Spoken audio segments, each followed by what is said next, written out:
लीलया कुचेलमौनिपालितं कृपाकरं नीलनीलमिन्द्रनीलनीलकान्तिमोहनं बालनीलचारुकोमलालकं विलासगोपालबालचारचोरबालकृष्णमाश्रये।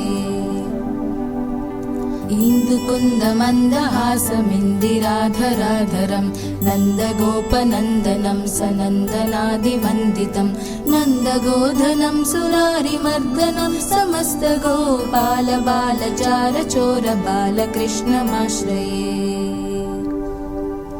वारिहारहीरचारुकीर्तितं विराजितं द्वारकाविहारमम्बुजारिसूर्यलोचनं भूरिमेरुधीरमादिकारणं सुसेव्य गोपालबालचारचोरबालकृष्णमाश्रये।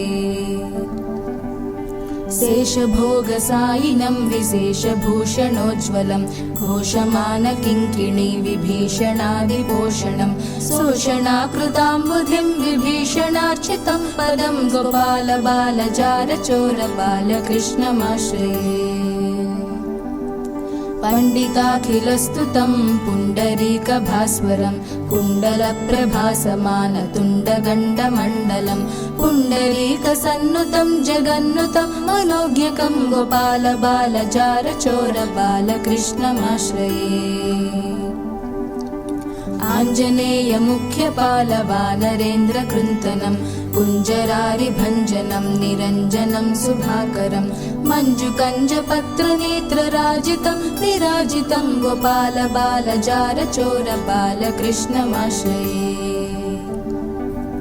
रामणीययज्ञधाम भामिनी वरप्रदं मनोहरं गुणाभिराममुन्नतोन्नतं गुरुं सामगानवेणुनादलोलमर्चितास्तकं गोपालबालचारचोरबालकृष्णमाश्रये।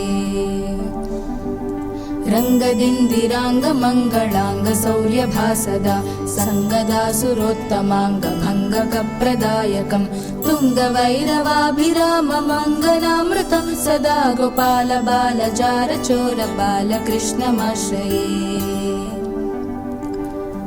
बालकृष्णपुण्यनामलालितं सुभाष्टकं ये पठन्ति सात्विकोत्तमा सदा मुदाच्युतं राजमानपुत्रसम्पदादिशोभनानि ते साधयन्ति विष्णुलोकमव्ययं नराश्च ते।